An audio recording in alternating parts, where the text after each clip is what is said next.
enforcement officers who have descended upon our great city over the last 3 days, we want to extend our heartfelt support as well as our sympathies to the victims and families involved in this senseless tragedy. Thank you, and I'll turn it back over to Mike. Thank you, Chief. I appreciate that. So I guess for starters, I want to make sure that we always take a moment to acknowledge the victims, their families, and how this is negatively impacting the state of Maine, the city of Lewiston, and really our entire country. We know when these things occur around our country, we are all so incredibly focused on what happened, and then we try to get to the why.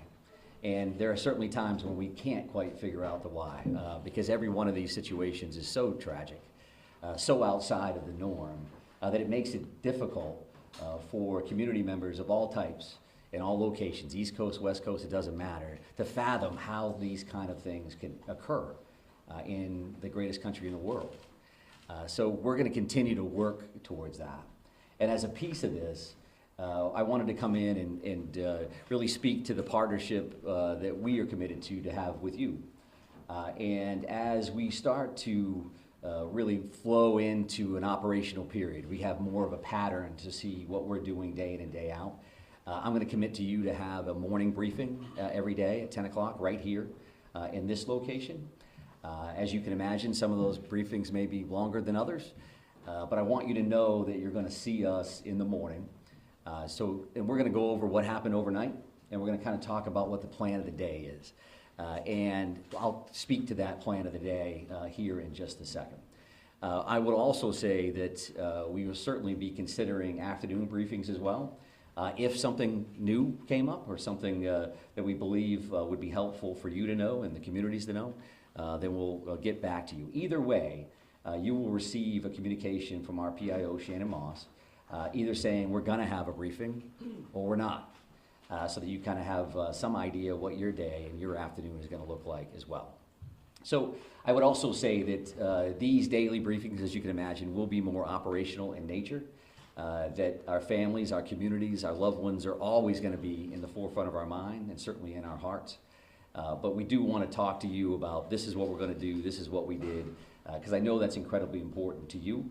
And then you're going to share that appropriately with your viewers, with your readers, and that's going to help everybody start that healing process as well. I know that information is power. You also know that there's going to be times that I won't be able to give you all the information that you need, or certainly that you want. And that won't be done because we're just not going to tell them. That's going to be done because from an operational standpoint or a tactical standpoint, there are safety concerns that I have for our first responders and that we all have for our community members. So please keep that in mind. I will go back to like a Q&A kind of a period. We want to allow that opportunity, and we're going to try to do the best we can. But if in my mind the math starts leading to, well, I'm going to get asked 10 questions and I can't answer 9 of them, then maybe that's counterproductive to a certain extent. So we're going to try to front load as much information as we can, again, with these particular sessions. So that is kind of the plan moving forward. And to speak to today's briefing in particular, I would tell you that the overnight hours, and we are on 24/7, and we will be until the suspect in this case, again, is brought to justice. So overnight, our officers, our investigators, and that's investigating, I say our, I'm talking about local, county, state, federal, all of our partners, been continuing to work 530 plus tips and leads that have come in from the general public, from a number of communities, a number of different relationships. And as you can imagine, those vary greatly, depending on that individual's knowledge of what happened and what they want us to do about that. So we're continuing to check those things off the list as we go. We're also continuing to do searches at the 2 primary venues here, the one being Schmenchi's Bar and Grill, and the second being the Spare Time Bowling Alley. I will tell you that it's going to be easy to think, well, how come, what's taking them so long to work these scenes, right? And because everything we watch gets solved in an hour and it's all taken care of. But in order for us to do our jobs, to be professional about what we do, be respectful of the victims and the families that we're working with, in the process within which we work. We have to take our time. We're going to be processing every square inch of these facilities. Not only do you have the victims in question, but every one of those rounds that got fired need to be investigated. Every one of those cartridges that lays on the ground needs to be collected. The vehicles that are in those parking lots, everything that we do around this, we need to be careful, we need to be professional, and that's what we're committed to do.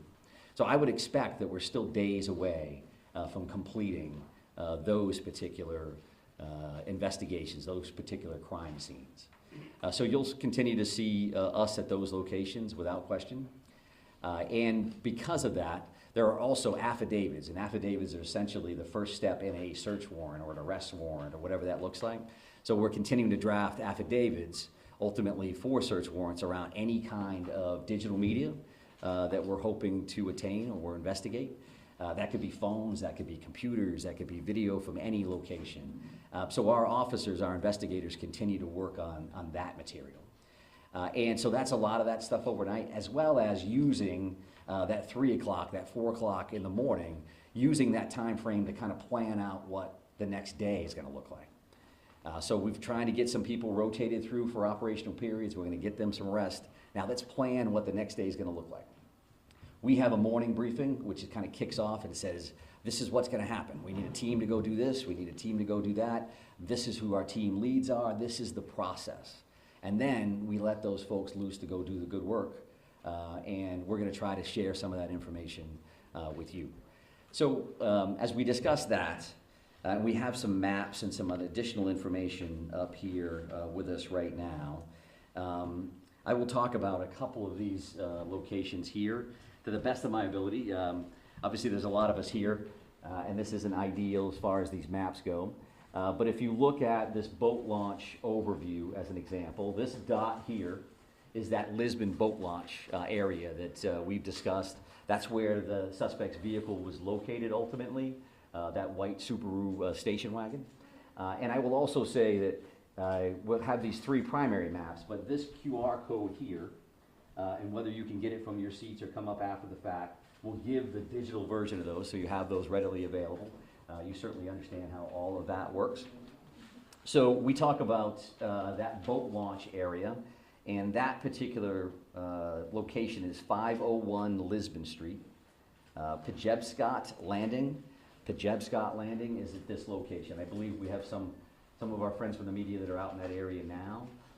And what will happen in this general location today is that we will be putting divers in the water along that Androscoggin River, which you see here.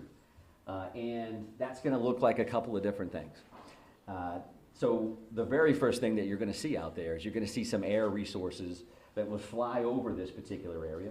And they're looking to see what can we clear from the air. Do I have to put divers in that particular area, or can I tell from the top, based on the current and how muddy the water is and all those other things, can I see to the very bottom here? So that's going to start this entire process.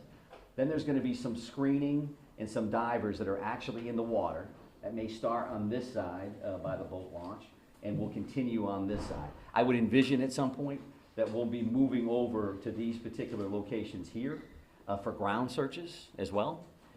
So that's gonna look like a bunch of different things. So they could be dragging a diver behind them, literally, while that diver is checking for evidence, checking for potential bodies. And I would also say that while this is gonna look like a major focus today with a lot of people, we have a lot of other irons in the fire. So I'm not here saying that the suspect, we know the suspect is in the water and this is what we're doing. What I'm telling you is you're gonna see a lot of activity here, and I'm gonna tell you that in advance. We've got nothing to hide in that regard at all. So then you're gonna have some sonar as well that's gonna be utilized here.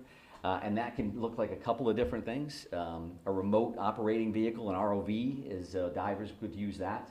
And that will look like a pod under the water. And that is looking for sonar, so picking up shadows, if you will, of what does that look like? Could be a log, could be anything under there. And our divers, that dive team, and that, when I say, again, our divers, that's gonna be teams from all over the place. Our Maine Warden Service is heavily involved in this. We work with them all the time. The Maine State Police dive team will be in the water and will be leading this initiative.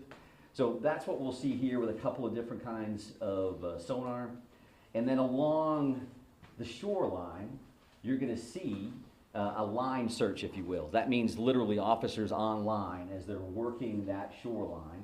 And of course, they're looking for evidence. They're looking for anything that may help them down the road. Now, I say you'll see this because for us, we want to make sure that we're working with you. So there is a church parking lot across the road here. There's also some parking available on this side of the road. Mark Laddie, who is the PIO from the Maine Warden Service, and some officers will be in this area to assist. So if you decide that you want to go to that location to pick up video and see what they're up to, then I think there's some parking opportunities here. This 196 can be busy. This area here happens to be pretty low speed. At least that's what the speed limit is. So we're going to be around there to try to keep that as safe as possible. But we want you to be mindful that we may ask you not to stand on a railroad trestle, or we want you to get your coverage. We want to be partners with you. However, you're not going to be able to have full access to that site. I think that's common sense. And we want to make sure that you can do your jobs and we can help you facilitate that. So you're going to see a bunch of people in that area, that 531 Lisbon Road. A couple of these other locations, if we start here, this is the bowling alley scene. This red dot is actually where that is. You all understand that. We will have some additional officers there checking this wood line and continuing to do those sweeps, those searches. There was a lot of shots fired in these locations. We want to make sure we have all the evidence humanly possible. And then this is far from ideal, considering it's directly behind the podium. But this is... Can we do that? We're jammed in here with the wall. Yeah, we may lean towards that QR code. If you can't see that, I apologize. We'll have to take a look at this particular option in the future if this works for us. But the bar and grill here, there is a red dot, and you can see some wood line around that. Each one of these locations is going to have lots of police officers there, as you imagine. A piece of all of these things will have a QRF, or a quick reaction force. So we're going to maintain security here because clearly, as you realize, the suspect in this case is not in custody. That continues to be our focus. And I think if you look at these two things, we have an investigative bucket with a great deal of resources that are investigating the crime, what occurred. And there's clearly an apprehension team here with a lot of folks that are involved in that. And of course, they're going to intermingle. That's a given. But I think in this scenario, I want you to keep those two things in mind because even though we're going to be active with this search and the investigative side, always in our mind, we're going to be looking for the suspect and making sure that the people that are involved in these various searches, to include yourselves, are safe. So that is clearly another focus that we have in mind. I would also like to talk about if we talk about procedures, you talk about practices. There was a lot of activity last night from members of the media in Bowdoin. And what I would tell you is that I'm showing you these three locations. There's a bunch of others that we're going to be working on. And that's not, so we don't have 50 maps up here. We're just going to be working on other locations. And that's not meant to be secretive. That's just to tell you that we're going to be all over the place. That's not saying that we know that the individual is in this house, or we know the individual is in that house, or they're in that swath of land, this acreage. That's not what we're doing. But we do look at all these situations as if the individual could be in there. And if that's the case, you'll see tactical teams at some point. A lot of folks are just dressed in a more casual manner, or a BDU, or battle dress uniform, just because they're going to be out in the woods and they're going to be out crawling around. So that doesn't mean, just because we're making announcements on over a PA system, that the individual is in there and we have an armed standoff and there are police swarming. There's just a lot of resources that it takes to work these scenes, right? I mean, I think that part of it, again, is common sense. And we want to be as forthright as we can around that as well. We won't be able to say every time we're hitting a location, hey, we're going to be at this spot, and because that's just not practical. And it's not safe for a lot of folks. So if you hear announcements in PA systems, as an example, a piece of that is us just giving notification that, yes, in fact, we are the police. We are going to be knocking on this door. We would like you to come out if you're in there. Some of that is case law oriented, some of that is best practice, and some of that's just standard operating procedures from our end. So keep that in mind. If you have a question, you can certainly reach out to Shannon Moss. Many of you have, and if we can answer it, we will. It may not be immediate, but we're going to do the best we can to do that. And I think we'll be better at that, again, as we kind of get into this flow. Now we know what we're working with. It's starting to settle in as much as a tragedy like this can. And again, we want to be good partners with you across the board. So let me just take a look to make sure I've covered everything that I wanted to cover. I would also say that this is a big deal here. This particular link, and Shannon will be sending that out through her media list. So this is a digital tip line, and what a digital tip line would mean is anybody, yourselves included for whatever reason, if you've got a photo, if you've got a video of what happened, or something that you think is evidentiary in nature, you think that it would be valuable for us to have, you can upload that information through that link. And that link stems from best practice in other communities where tragedies like this have occurred, that a lot of people have a lot of information. Where does it go? Maybe this is the key. I don't think they know that. Or they probably do know that. 75 other people sent it to them. Send it to us anyway. And we want to see that information. So that's pictures, that's video, that's any of that kind of material to that particular link. And again, the QR code is something that we already talked about from a mapping perspective. I would say that our ongoing victim services efforts, that is something that we're working with victims' families, the community as a whole, and we are working with families that have currently been notified. We're continuing to identify victims in this case, and as those occur, additional resources will be available to the general community. I would say, again, as a little bit of a reminder, some searches you may see, well, why does that search have an armored vehicle involved, and then they're walking along the river, shoulder to shoulder. Some of those are going to be tactical ground searches versus just a kind of standard line search or grid search. The Maine Warden Service do this stuff all the time. They're incredible, searching for people, and incredibly valuable for us as it kind of expands out to evidence in many of these circumstances. We do clearly continue to have air assets, whether that's helicopters or planes, just because they're involved. Again, as we mentioned here, right? That's going to be an overview. They're just flying over that site. They may be hovered someplace else. Is that because we found the suspect? That's not a guarantee that that's the case at all. I would also tell you probably new information. Initially, that first night, we had 70-ish or so witnesses. The FBI has been incredibly helpful with things that may sound as simple as you've got to transcribe 70-plus witness statements.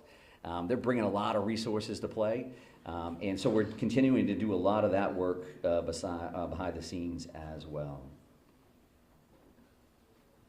I think that the shelter-in-place order, right, that's currently in place for Lewiston, Auburn, Lisbon, and Bowdoin. When you hear the names of those communities, obviously you know that a lot of our focus, a lot of what occurred in those communities, whether it's Bowdoin because that's where the suspect's house was, Lisbon where the car was located, or Lewiston, Auburn, some conversation earlier about Auburn locations, and Lewiston where the focus of those first two tragic active shooter situations occurred. That's an ongoing conversation that we'll have every minute of every day. Does it make sense that those orders are still in place? And can we relax those, change those? They have not been changed in any way at this point, but we realize that we want to keep our community safe. So that's again, the forefront of our minds, but we know that a shelter-in-place order in general, similar to orders around COVID, can have some negative impacts on families and going to school and businesses and all those other things. So we have that in our mind. There is that pluses and minuses chart that's just kind of active as we kind of work through this thing. So know that we are actively thinking about that.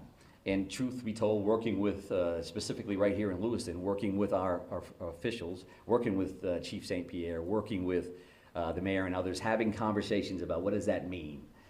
And what is that going to look like this afternoon, tomorrow, and in moving forward. So I think that's enough sharing from my end. That's a lot of information to overload you with there.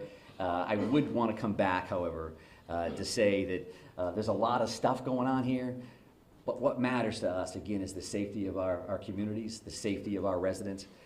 We care about each and every one of them, as you do, and we're going to continue to fight on their behalf to bring this individual to justice, because we know that that has an impact on starting that healing process. It's not a slam dunk. It's not when we got them now everybody's better. This is going to take a while, right? It's going to take a while for communities to work through. It's going to take forever for families to work through. You lose somebody that you love. That's a big, big deal. So I don't want to get lost in the minutia of this is what we're doing and this is a map and it's a QR code.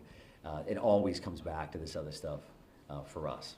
So again, we're going to try the Q&A deal and see where we go. Go ahead, right here. There were reports that you all found a note at his home. Do you know the contents of the note? Can you share that? Yeah, so we've heard the same thing, and there was a note at one of these residences. I'm not prepared to really talk about what that included. And I think that's probably, again, a common sense answer because that does involve, is there a mindset here, is there a motive, what did that entail? So we'll definitely continue to work on that, and when we can release it, we certainly will. Sir. Right here, sir. Commissioner, so in reference specifically to what's behind you and what's going on at the river, is there any information that you have that's leading you in the direction that he may have killed himself and his body is in there, or is it just one of the possibilities? Well, I think one of the possibilities is key, right? Because clearly we don't have him located at this point. We don't have him in custody. So all of those options are on the table. We certainly don't want to wait too long because the river is a big piece of this. The car was located there. Evidence is located in the vehicle or right there along the shores of the Androscoggin River. So that's stuff that we want to make sure that we're checking, and we're using the resources that we have available. We're using the expertise that we have available with the dive team and all our partners to make sure we're checking that at the same time, right? We're checking all these other things. We're working through the crime lab on this other information.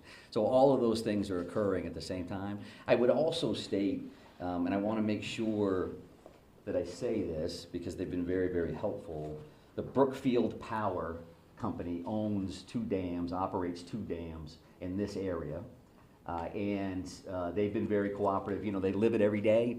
So as an example, one of the things that we're doing, the river currently runs at like 8,500 cubic square feet per second. And when they tighten the dam tools down, they actually lower that down to like 5,500 cubic feet, right? Does that mean anything to you? What it means to us is that that current, if we can slow that current down, we can lower the amount of water in the river. It's certainly easier for us to work. It's easier for our divers to see in clearer water than muddier water. If it's a foot lower than it was before, it's easier for us to work. And there's different searches, obviously, but unfortunately, people lose their lives in bodies of water on a regular basis. So this is something that we're trying to dial in. But yes, sir, right here. Yep. Deer hunting starts tomorrow. Yeah, it sure does, yep. Yeah. Can you address that? Yeah, sure. So I've had conversations with Commissioner Camuso, Inland Fisheries and Wildlife.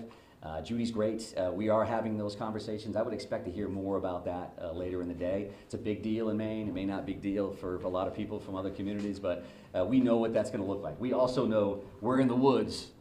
You know, if you just happen to be in the woods, minding your own business, going for a walk, that's going to make us a little concerned, right? So it's definitely a good question. It's something that we're actively working on. Right here, sir.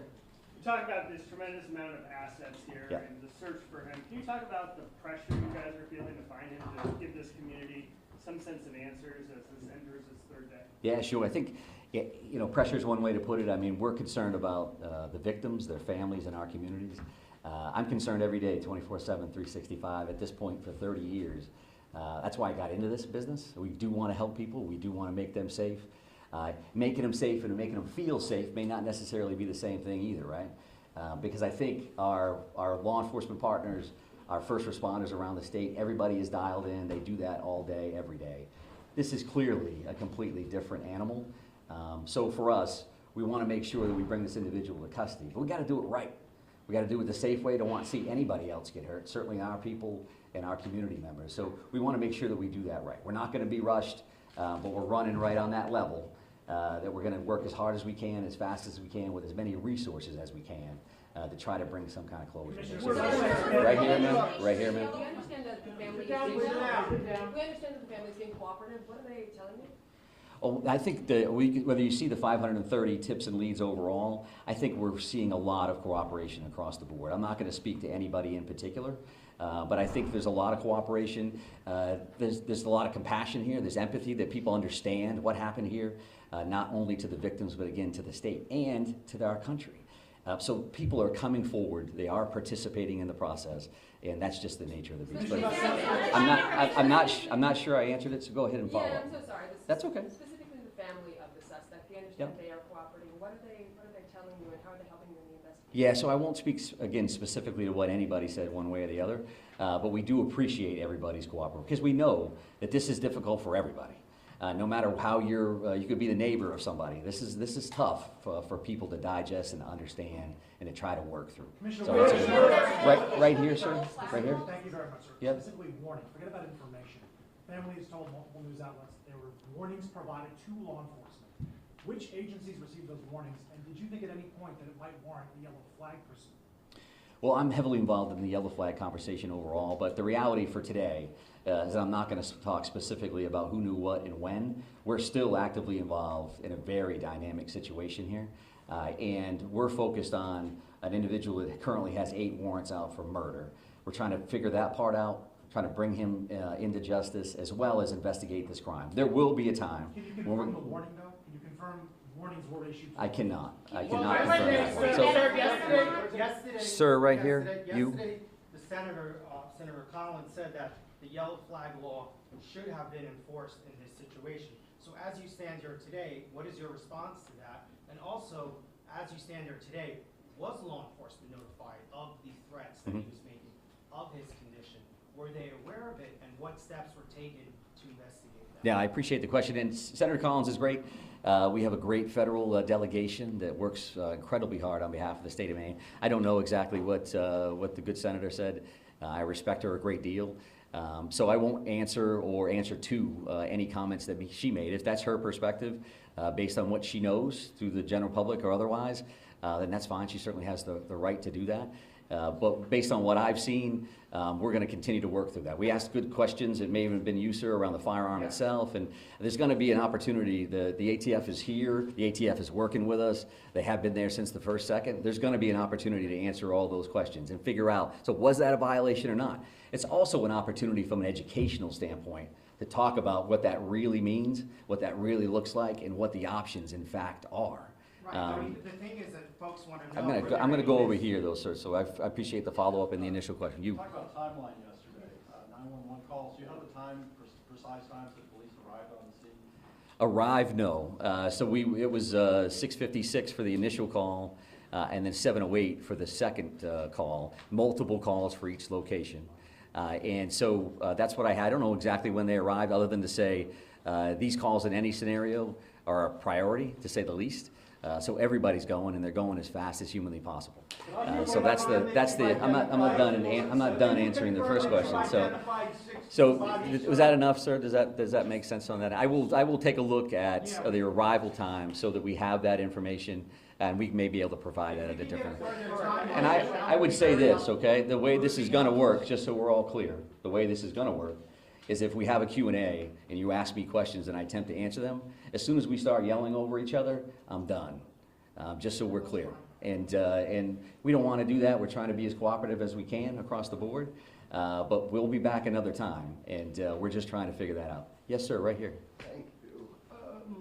We're coming up on 48 hours. Are you concerned the trail is growing cold? I think that every minute that this goes on, we're more and more concerned, because what's the next thing that's going to happen? And we understand that. And that's why we're working 24/7 to bring this individual to justice and to try to bring some closure and overall safety to our communities.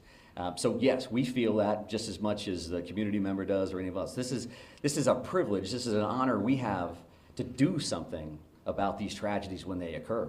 In many instances, I've been in those scenarios. This happens out of state. You're sitting on your couch wishing you could do something to help.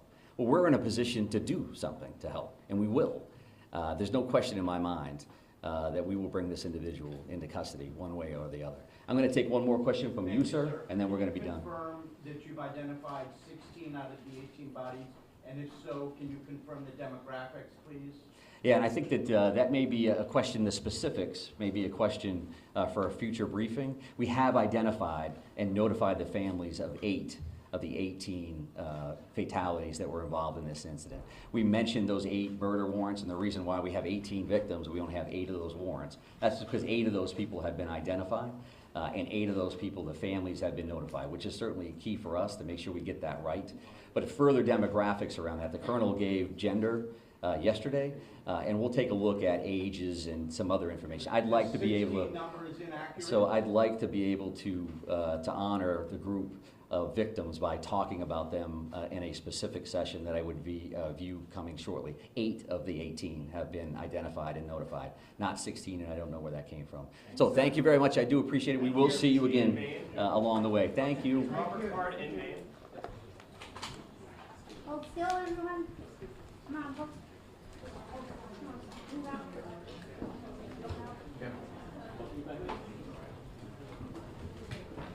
Hold up.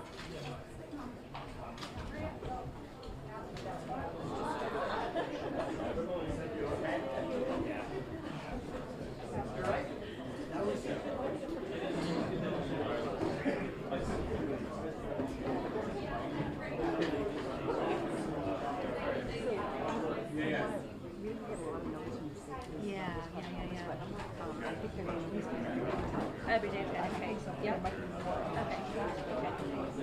Okay.